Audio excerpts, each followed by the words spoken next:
magpapaalis tayo ng mga warts, tapos facial na rin at peeling dahil ang kutis natin ay disaster guys. Ayan. O diba, hindi siya masyadong kita pero ang pangit ng kutis ko guys.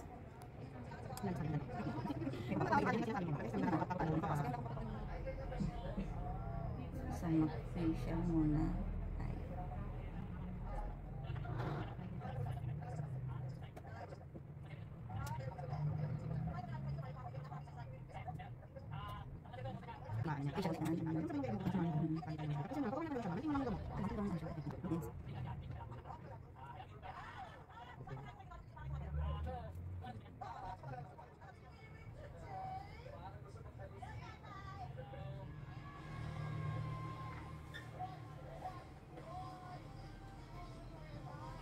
Kuya, tara.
Dapat tape, ma'am.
Peel.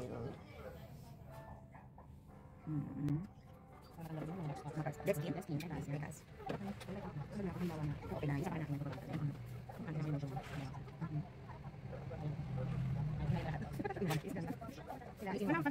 Hapon hanggang gabi? Opo, wala. And then, kailan ang pwedeng ano? Ano, ma'am?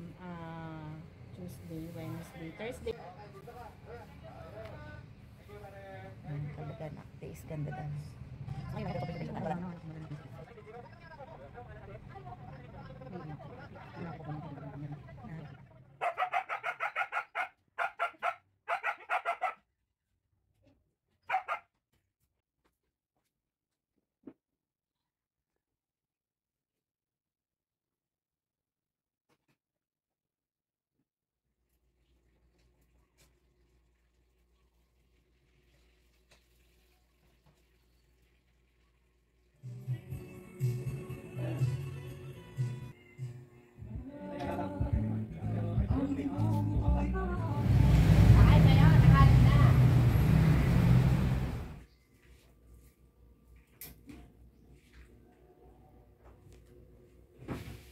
Hi guys! So ayan, welcome back to another vlog. So ayun na nga mga kamamshi.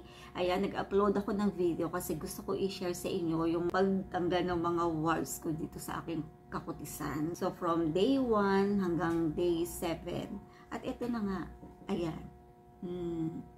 Natanggal na talaga yung mga warts, yung mga itim-itim. So guys, napakadaming natanggal na warts sa aking face. So nakita nyo naman, di ba? Ang dami dito, ang dami dyan, ang dami. Ayan, meron pang konting natira. Parang malaki kasi yan. Tapos, ano na lang siya, bakas. Tsaka yan, may mga ano pa, meron pang konting ano, itim na pinag-alisan nga ng warts. Tapos ang dami nun sa mata ko, meron. Tapos dito. So guys, so inalis sa akin, merong serenggoma, merong malia, at merong ding warts. So ayun, halo-halo na sila dyan sa aking kakutisan. Kaya ayun, sinunog na rin siya. Okay naman yung pain, tolerable naman yung pain. Hindi naman siya sobrang super sakit. Kagat-kagat lang naman ang langgam. Pero yung mga malalaki, may angat yung pet ko. Pero okay naman. Ano naman, worth the pain, no, diba? As kung baga, ang sabi nila, tiis ganda ka na. So, ma'am, gusto mo rin warts removal. So, at least alam mo na, diba? Na nawala na talaga yung mga sugat sa aking face at natanggal na rin yung warts. Ayan. Bye!